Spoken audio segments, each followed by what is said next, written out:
Hi అండి అందరికీ. రీసెంట్‌గా మరి 'శివజ్యోతి' యొక్క కాంట్రవర్సీ అనేది మరి ఇప్పుడు రీసెంట్‌గా ట్రెండ్ అవుతుందనమాట. 'శివజ్యోతి' మరి తిరుపతి వెళ్తూ తిరుపతి ప్రసాదం గురించి చేసినటువంటి వ్యాఖ్యలు ఇప్పుడు తీవ్ర దుమారం లేపుతున్నాయి. దేవుడిని నమ్మిన వాళ్ళు, నమ్మని వాళ్ళు అందరూ కూడా దేవుడి దగ్గరికి వచ్చేసరికి ఇష్టం వచ్చినట్లు స్పృహ లేకుండా మాట్లాడుతూ ఉన్నారనమాట. రీసెంట్‌గా 'శివజ్యోతి' ఏం చేసిందో తెలుసా? తిరుమలలో తన తమ్ముడు ప్రసాదం తీసుకుంటుంటే లైన్‌లో నిలబడి తన ప్రసాదం తీసుకుంటున్నప్పుడు బెగ్గర్ అని కామెంట్ చేసింది. అంటే ప్రసాదం అడుక్కుంటున్నాడు. రిచెస్ట్ బెగ్గర్ వచ్చేసి ఇక్కడ తిరుమల ప్రసాదం అడుక్కుంటున్నాడని చెప్పేసి అది చెప్పడం జరిగింది. దాంతోటి ఇంకా మొత్తం అందరూ కూడా ప్రతి ఒక్క నెటిజన్ కూడా ఫైర్ అవుతూ ఉన్నారు. వెంకటేశ్వర స్వామి అంత పవిత్రమైన ప్రసాదాన్ని మరి నువ్వు అలా ఎలా అంటావు అని చెప్పేసి మొత్తం సోషల్ మీడియాలో మొత్తం ట్రోలింగ్ నడిచిందనమాట.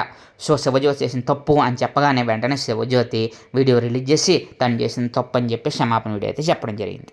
వీళ్ళందరూ ఏంటంటే దేవుడిని ఈజీగా అనేస్తున్నారు, వెంటనే క్షమాపణలు చెప్తున్నారు. కానీ దేవుడు అనేవాడు ఒకడు ఉన్నాడనేసి అందరికీ తెలుసు కదా. మరి ఈ వీడియో గురించి మీ అభిప్రాయాన్ని కామెంట్ సెక్షన్లో కామెంట్ చేసి మా ఛానల్ సబ్స్క్రైబ్ చేసుకొని వెంటనే మా వీడియోని లైక్ చేసేయండి. Thank you friends, thank you so much.